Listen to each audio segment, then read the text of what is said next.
Masa pendaftaran CPNS, saya sebagai Mas Ojek lintas Kendea. Saya sudah selesai sarjana selama 3 tahun dan tidak ada pekerjaan di salah satu bidang sehingga saya terpaksa jadi Mas Ojek. Jadi Bapak sudah penjelasan tadi, kuota sarjana itu kami belum tentu tahu.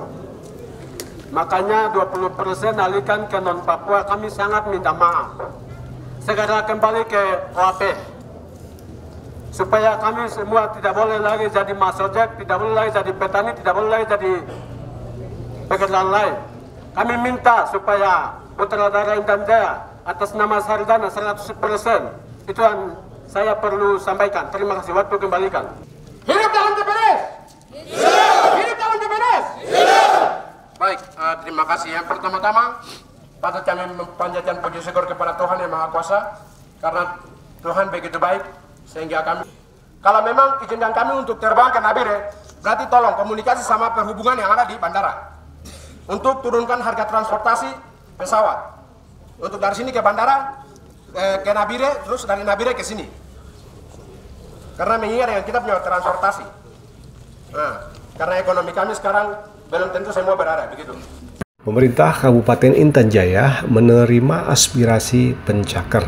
Pemirsa, puluhan pencari kerja di Kabupaten Intan Jaya mendatangi kantor Bupati Intan Jaya pada hari Senin tanggal 9 September 2024 lalu.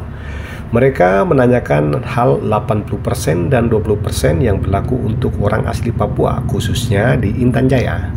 Aksi tersebut disambut baik oleh PJ Bupati dan Sekda Kabupaten Intan Jaya. Dikatakan Sekda Kabupaten Intan Jaya asal mirip SPD Messi saat ditemui Papopos TV, pemerintah Kabupaten Intan Jaya akan berusaha semaksimal mungkin dan sampai saat ini jumlah pencakar sudah cukup banyak. Sekitar 2065 pencakar yang sudah mengurus berkas, sedangkan SMA berjumlah 265 pencakar.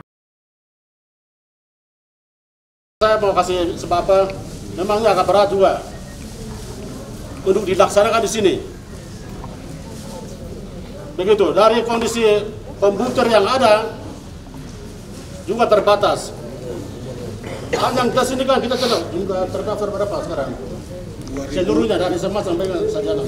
2065. Ya, jadi yang terdaftar, yang mendapat pencari kerja yang sudah terdaftar, baik di SMA, sarjana, itu 2065. Ini bukan sedikit, 2065. Dari 2065 ini juga, nanti pada saat tes itu nanti dalam pada saat mendaftar itu kan sudah ada di SMA negeri-negeri atau tempat itu juga tidak cukup. Jadi ada gelombang, bergelombang. Ini tes, mereka keluar, nanti masuk lagi. Kita lakukan tes di SMA negeri di sini. Saya rasa ini sangat susah sekali, sangat sulit. Satu kali, ada tes 2 kali, itu 2 kali itu harus ada orang yang bersangkutan tes pertama, setelah itu tes kedua. Kalau dia hanya ikut 1 kali tes, dia tidak ikut yang kedua, tidak akan lulus. Jadi 2 kali tes itu dia harus ikut. Tes pertama ikut, tes kedua ikut. Karena kalau yang offline berjalan, pengiriman jalan, orang-orang dekat dengan pejabat, dekat dengan siapa, dengan pengusaha, orang-orang itu yang punya anak yang bisa dapat porsi itu. Sementara masyarakat punya anak tidak dapat.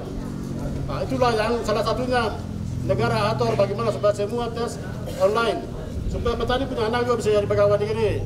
Itu yang pemikiran daripada kita yang anak-anak Intan Jaya bisa punya kesempatan untuk bekerja juga. Yang berikut mungkin terkait dengan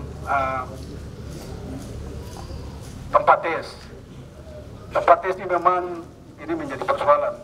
Dari awal saya juga berpikir seperti itu. Kalau memang bisa di 2 tempat, di 2 tempat. Tetapi dengan penjelasan Bapak Sekda sebagai Ketua Panitia dan mungkin sudah pertimbangan panitia terkait dengan kondisi jaringan kita yang memang sangat tidak mendukung, sehingga ini harus dimengerti oleh adik-adik.